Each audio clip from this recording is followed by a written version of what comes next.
ever tried to record a Zoom meeting, but it's recording already. Okay. I'm going to pause it. We're recording. Awesome. Good deal. Now, is there a screen for me to be? Oh, yeah, that's the screen I want. That's the screen I want right there. Look at the legends. How's it going, Jimmy? All right. Everybody, welcome to the podcast. I am so excited. I got Andrew Lay, the legend, Chris Budnick, Ben Abbey. You know, I've often talked about what a great team that CWC has had and all of the collaboration and the collective minds, the ideas. We do not operate in an echo chamber.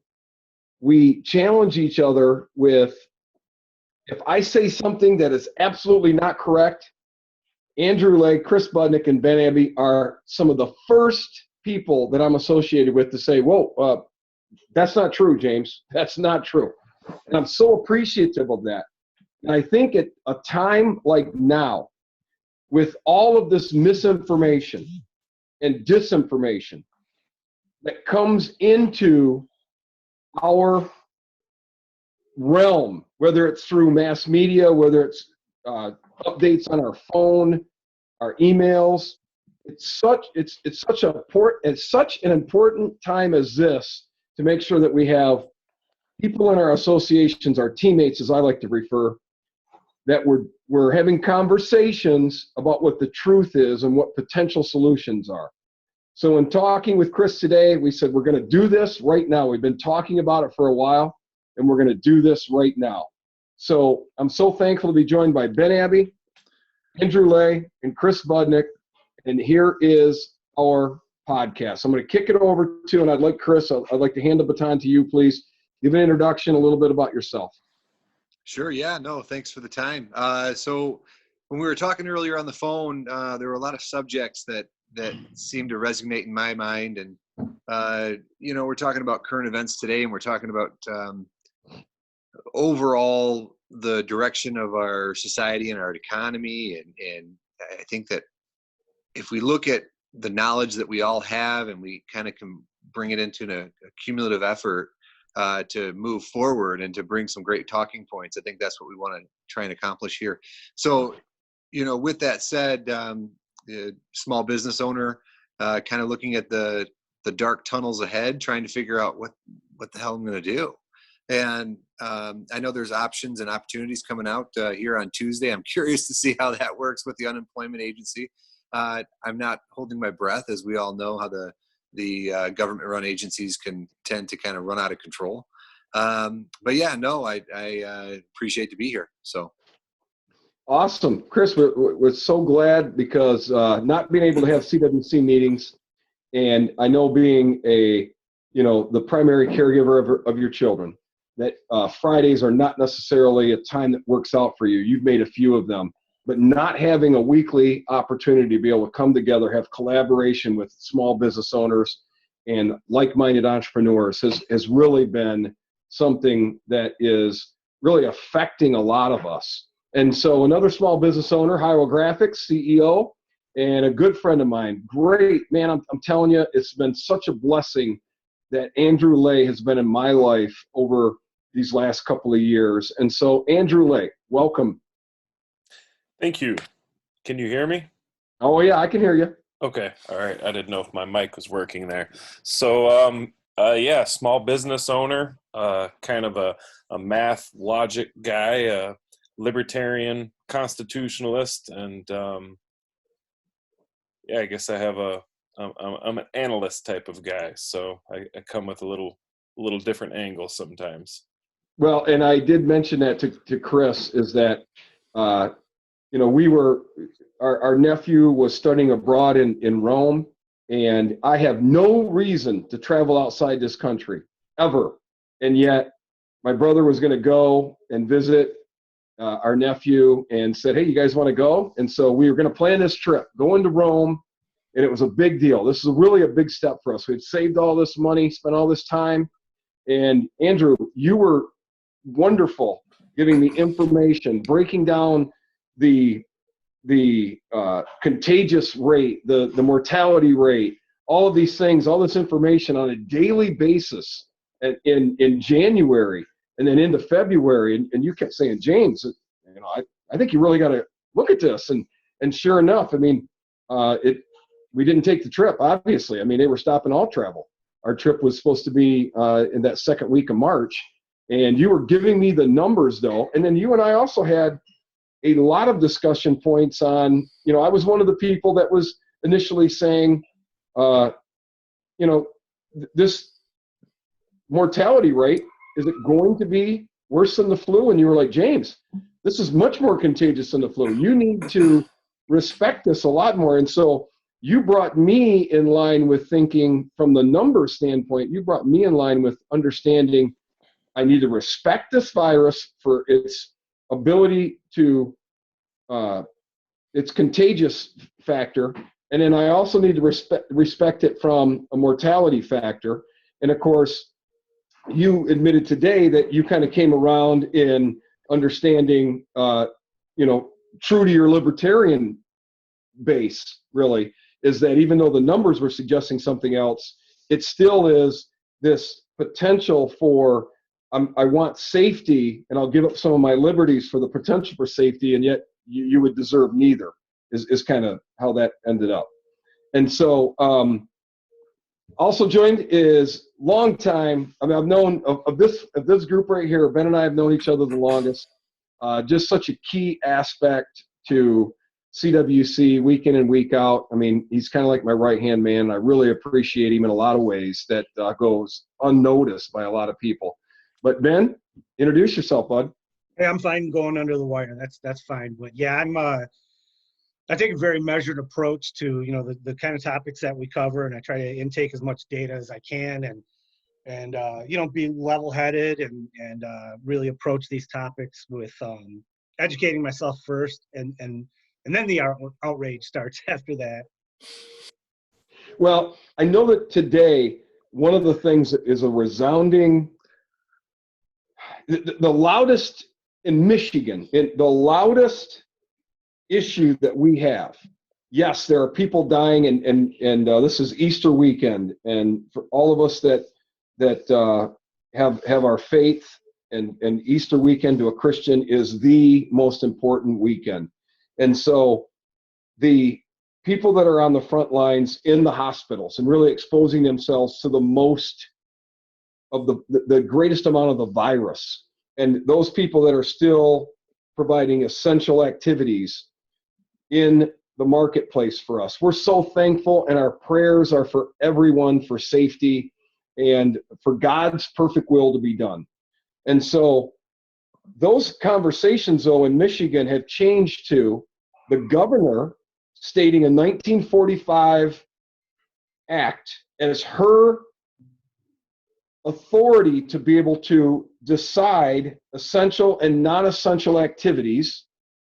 And we thought after 3 weeks yesterday, we could see a little bit of we're going to open where possible, keep closed and quarantine where necessary administrative activity, but we did not. Instead, we have seen, in my opinion, we have seen a tyrannical overreach of government in that the governor has stated, using that 1945 legislative act as her authority, that the quarantine is going to be extended.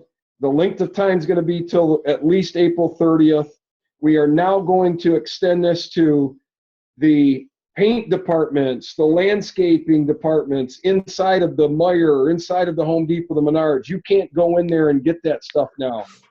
We know at this moment right now, we see that landscapers in general, people can't come out and mow the lawns. One of the big jokes is they're waiting outside the governor's residence to see who's going to mow that lawn this coming week.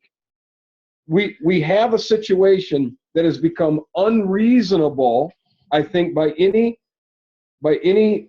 logical person, that small businesses are being are being attacked at a greater percentage than the large businesses.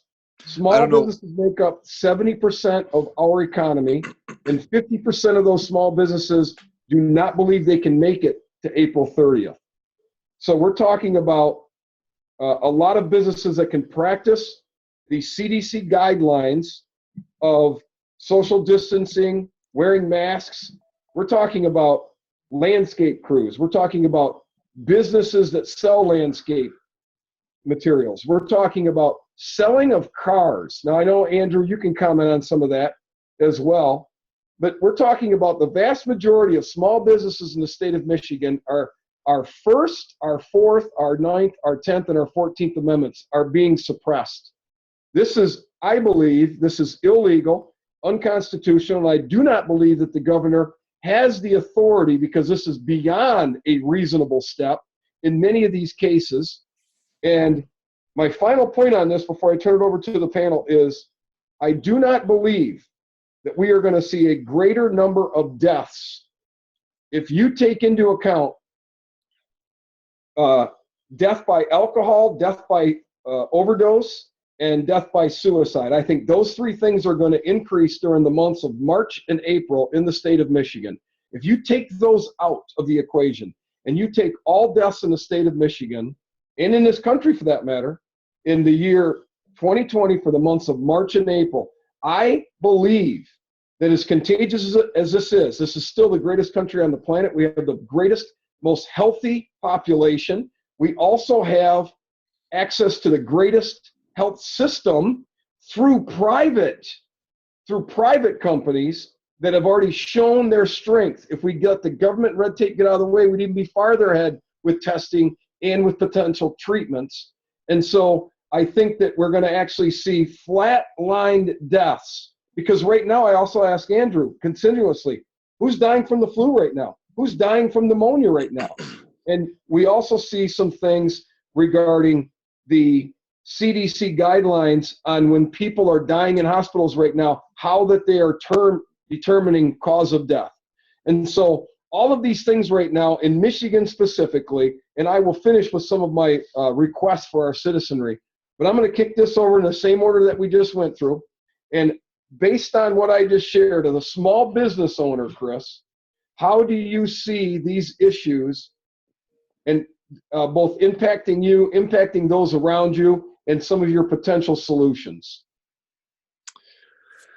Oh, where do I start? So you talk about where we're at today and all the companies and operations, and basically this infrastructure is pretty much shut down to a dwindling pace. And one thing you said that's interesting, yeah, small businesses make up 70% of our economy. I don't think that we're already in the rabbit hole. We're here. The decision's been made, the strings have been pulled. We're in this position. The big question is, how do we get out? Is it a tier structure? Can we just, it's not we've talked about this. It's not a red light, green light thing. You're not going to turn the operations back on, and you're going to see this 3, 6, 9 month dwindling structure of revenue decreases, companies going under, forfeitures, if it doesn't turn back on soon. Now, the people that are dying, and one thing you said too is it's against our constitutional rights, but government will always do what they have rights to do, what people give them the rights to do. If we look at the baby boomer generation and we look at the quantity of baby boomers that are in our country, anything that's threatening their well-being, you pretty much can get away with. I don't think that the government had ill will to put this in act, and I don't think that they're trying to take us over in any way or take away any constitutional freedoms. But unfortunately, what happens is the first intent is not always the last. Once you kind of break that barrier, you break the ice, you dive in and people get a taste for it, and then all of a sudden you start seeing other things dwindle down. So my mindset as a single business owner, a small business owner, first and foremost is getting people back to work. How do you do it? How do you get people back to work to where it's a safe structure, to where you're not jeopardizing their lives? Now, some of the biggest companies out there that protect people are also the ones that have legislations that protect them. So You look at insurance companies, there's no insurance policies that you can get that can put people back to work. Corporations don't want to be held responsible for it.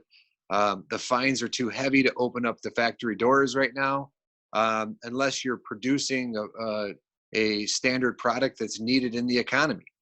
And that's far and few between.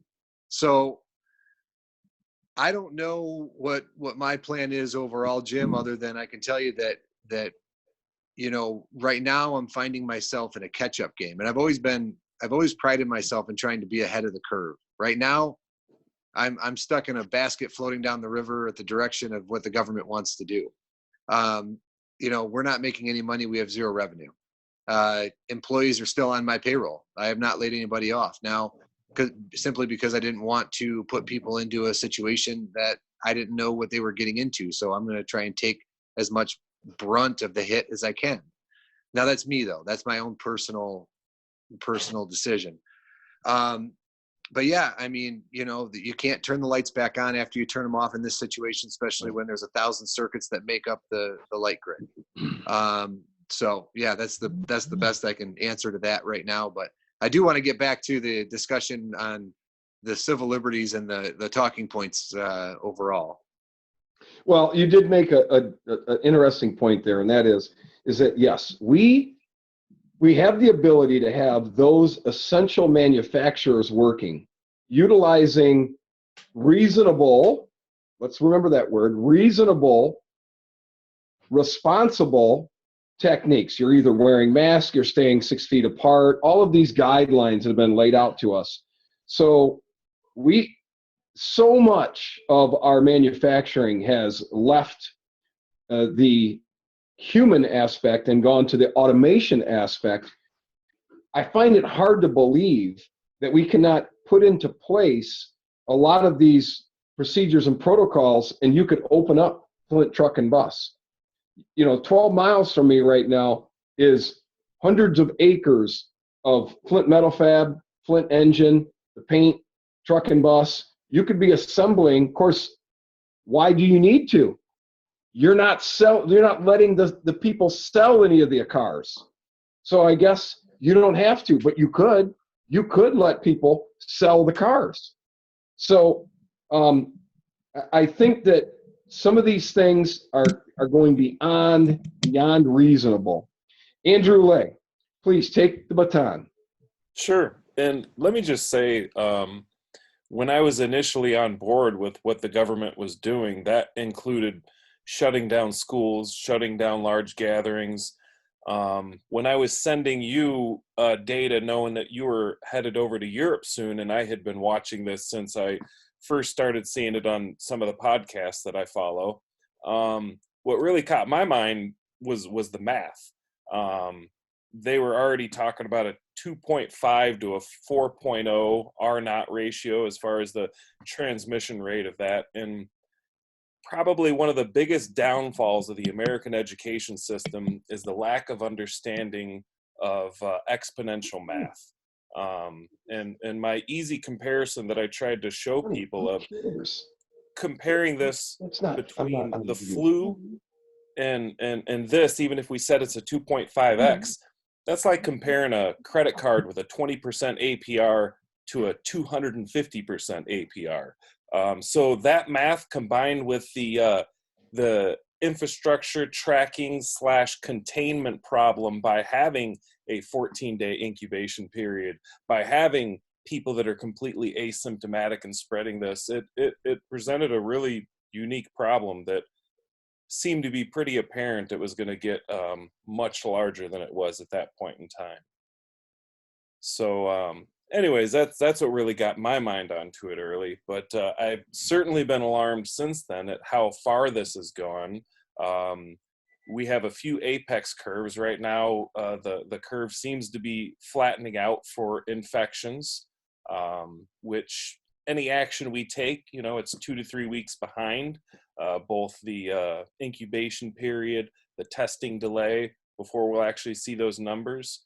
The hospitalization rate would be about a week after that, with the delay of the mild symptoms before it degrades and you might need hospitalization. And then the death apex curve is even delayed further after that. So what I've been concerned about is at a time when it looks like the initial curve is coming down, so naturally a couple weeks later the other curves will also come down, we're locking things down even more. We have 3 counties in Michigan that have 90% of the infections, and we're locking down counties that have 1 infection that we know no community person-to-person spread. Like that person might have come from somewhere else. The level that this has gone to is now very concerning for our civil liberties as American. This is completely unprecedented, and in my opinion, it's gone too far now. Well, I know that, Ben, you are a small business owner, and I know that even in February, some of the groups were starting to cancel events at your business. And then in March, for sure, now obviously in March and April, there were not even an ability for you to be able to conduct business. And my mother's business is something similar. The state and through the local health ordinance has said they can't open. And there are so many of my associates, my friends and family members that have small businesses that are not allowed to operate now. And give us your perspective on owning that small business that has just been eliminated right now, and whether or not you think you can come out of this. Yeah, so the initial, the charities that take part at the charitable gaming events out there, 9 times out of 10, when you're looking at a Kiwanis Club or a Moose Lodge or something like that that's trying to raise money, their board members are usually older people. So they were pretty quick to say, hey, I don't know about this large gathering stuff. We're hearing about this coronavirus. And you're right. It was, back in late February when these charities were getting cold feet and saying, we don't know if we want to be part of large crowds. So I've been dead in the water for well over a month now, and the bills don't stop. I got on the horn with everyone that I do business with to let them know what was going on, and each and every one of them said we're not gonna penalize you, but your bills certainly aren't going anywhere. So in that business of mine, it's something I do on the side, and it's not a great big profit. It keeps itself afloat. It provides me with a little bit of income, but it's not something where I can bounce back quickly. To lose 2 months of revenue or whatever it turns out to be, it would take me probably a year to make up for that with really solid, strong business for a full year, just to make up for that. So this, small business, economic injury, disaster loan, if I don't get it, my door's probably closed. Yeah, and so I know that we are looking as small business owners, we are looking at Tuesday as being that potential day for us to be able to get on that site. The unemployment benefits are supposed to be extended to small business owners, sole proprietors, freelancers, 1099 employees, and we're hopeful. But I have stated often, and that is that the government will ask for 1 millimeter of a liberty or a freedom. And if we give it to them, they will take 10 miles of liberty and freedom. This, I believe, is another example. Now, we had talked about earlier, and I also believe that Republicans and Democrats that are lifelong politicians almost always act in sync with each other, perpetuating their control over the citizenry. And I use today what's happening in Michigan, and in comparison, the Patriot Act under the Republican administration after 9/11. When a crisis, whether it's man-made or not, takes place, governments like to take away our liberties in this suggestion that they're doing it for the greater of the public good. And yet there's a lot of collateral damage that's happening. We were told that we need to take these steps because overall our hospital systems were not going to be able to handle the COVID-19 patients. And there's been so much misinformation, so many lies told to us. We weren't ready for this. So we had to make ventilators. We obviously do not have the testing yet. And a lot of it has been to do with having to get the red tape, the bureaucracy out of the way. We had to get the FDA to allow testing other than the CDC testing kits, which, by the way, the CDC testing ended up being about 90% broken or inaccurate. And so now we have private industry that's been allowed to step in and really start doing a great job with being able to provide more testing. And so if we look at the ability for our state to be a representative of the state tells you that we just want this for the health and the safety of our citizens. And yet, as good citizens, and then in this case, as sheeple, we decide to go ahead and follow those instructions. And then after 3 weeks of basically shelter in place, it's kind of a quasi lockdown on the economy in Michigan. We've now extended it. And part of it is this. Part of it is this. You can't, if you own a property up north, you can't go up north. Now, initially we think, well, why would that be? Well, if you hear some of the rumblings and check out the social media, if you live in Traverse County, if you live up in the Traverse City area and you see all these people coming up from downstate, and you're calling your local people, your local representatives, and saying, hey, don't let all those people that are infected drive up here and stay. So that's a selfishness from that standpoint. But if I own property in Traverse City, I have, in my opinion, I have every right to go my property in Traverse City. Now, let's look at it from a business standpoint.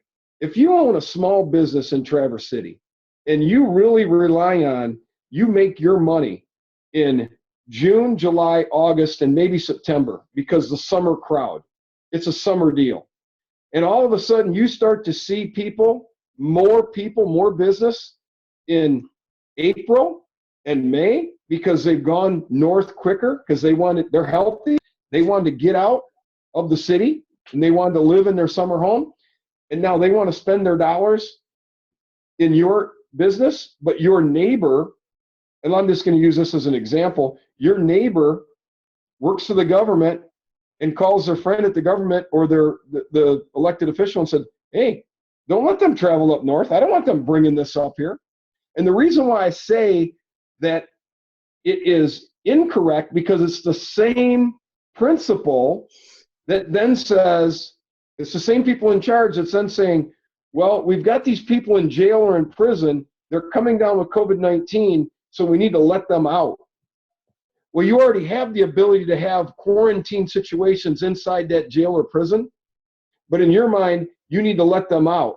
But the free and healthy citizen in the state of Michigan who lives in Oakland County and wants to go to their summer home or their summer property up north, you're not going to let them. So do you see where I have this issue with our leadership really taking partisan and really inducing politics into their policies? That's how I see it. Chris, would you like to comment on that? Yeah, I do. I don't see that as much because, some of the largest lobbying aspects of our government today, if you talk about big business, they're some of the heaviest hit in the state. I see what you're saying, though, as far as behind the scenes, some representative up north wants to shut down travel and stop people from going from house to house. I don't know if you read the most recent action by Governor Whitmer. Did you read it? Am I frozen? I can't hear anybody. Oh, no, that's me. I'm sorry, I'm back. Oh, did you read the most recent action by Whitmer about going from house to house? I did not.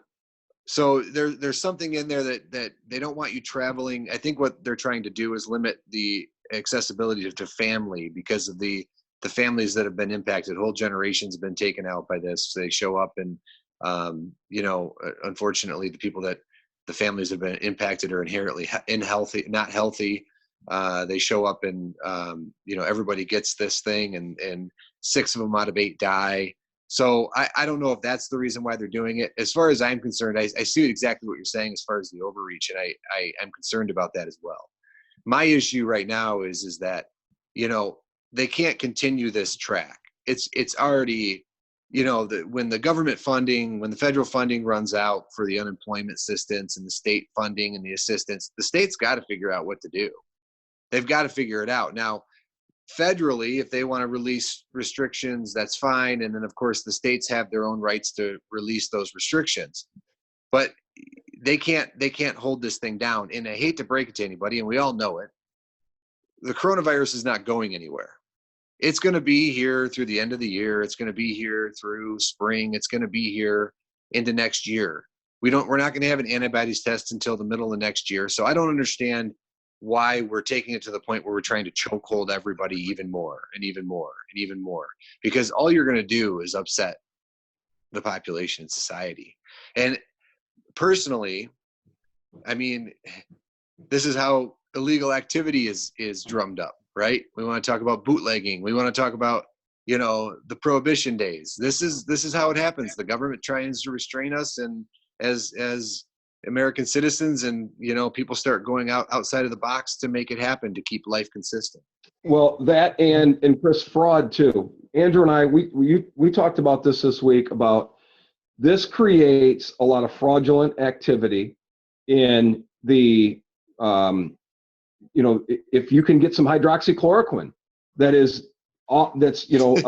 black market, because people want to start self-medicating. Hey, listen, I'm not a doctor. I don't have access to it. And the doctors, prior to all of this really happening, you see a lot of doctors starting to stock up on this stuff themselves, giving it to friends and family.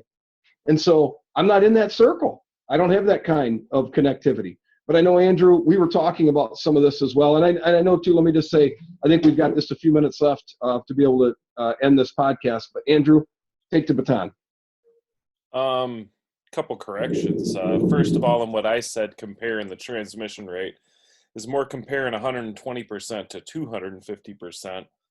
Also, to Chris, they do have a antibody test that the FDA approved, and they're expecting it to be rolled out en masse next week. And one thing I just wanted to say, as far as what and how we're restricting people, there's a meme going around right now, and it basically states, quarantine is when you restrict the movement of sick people. Tyranny is when you restrict the movement of healthy people. Amen. Now, of course, that's hard to tell, too, in defense of some of the people that live up north with smaller healthcare facilities that are scared because people are coming up that way. And it's like, you might be healthy now, but this has a 2 to 28 or 2 to potentially, the outliers are up to 28 days, but 2 to 14-day incubation period. And I understand people's concern, but it appears that we've already rolled out too much infrastructure. Ventilators aren't as important as they needed. We set up an emergency Army hospital in Seattle. It was open for 3 weeks, didn't take a single patient, so they took it back down. And it just appears that we have several treatments, treating with the plasma that includes the antibodies of someone that was already sick. That seems to be pretty successful. And I have some friends in medicine, and they're talking about another treatment that appears to be successful that also makes sense why children aren't getting this, because children have a natural resistance to this. And that's the anticoagulation treatment?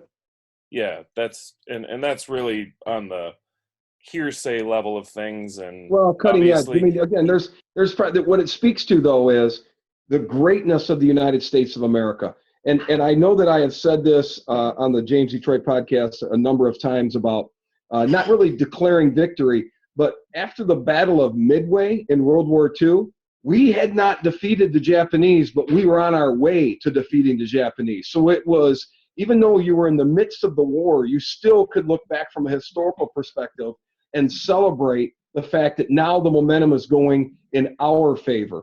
I would like to say that the hydroxychloroquine, this Zaminafir, which sounds an awful lot like that drug in the Harrison Ford movie that was killing people, if you guys remember that one.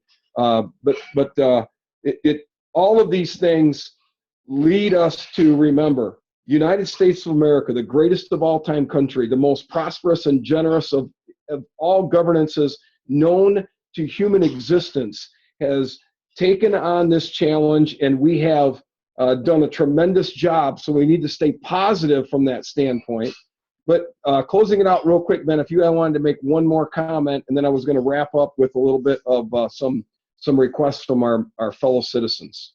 I do. You know, it's funny. I feel like this is another case of the government saying, hey, I know what's good for you, even if it's not, even if it doesn't apply to me. So you see the picture of the group of people crowded around Whitmer as she's signing the legislation. And I think it's a real picture. But also a very wise person pointed out to me, look at Governor Whitmer's roots. Where's the gray? So, you know, someone's covering up those roots, and I doubt it's a bottle of Clairol. So, again, here's what's good for all of you. But this stuff doesn't apply to me, you know. So it's, well, and we see that in government often, is that we are going to pass the laws both federally and at the state level, and then but we get a chance to operate under different circumstances. And so the thing that I want to remind the citizens of Michigan is that it is important right now for all of us to adhere to the proper CDC guidelines of being respectful in public. Yes, all of those things. But I also want us to respect this virus. I want us to pray for everybody that's out there interacting with the virus in the hospital and our health systems, and then also the people that are serving us so well in our community. But let's get our economy back to work, and we need to contact the governor's office, your local state rep, your local state senator, and it would also, while you're doing it, because no one's answering the phone, but you can leave a message. When I'm told all the time, yeah, that's great, James, but it doesn't matter. We can't do anything about it. Yes, we can. We can contact our elected officials, especially in Michigan, and let them know there's a number of them that are going to be on the ballot in November. We are paying attention to how they conduct themselves, and right now we believe that the governor of this state is overreaching in this declaration. It needs to be looked at on a weekly basis, and I believe we need to loosen up some of these restrictions so that real people can get back to work and utilize the CDC guidelines.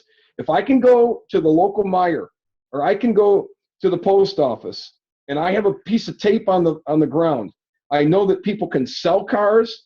I know that people can build homes. I know that people can mow lawns and still keep us safe. I really appreciate everybody. I look forward to the next time we get a chance to talk. Team, great job today. Thanks, Jimmy.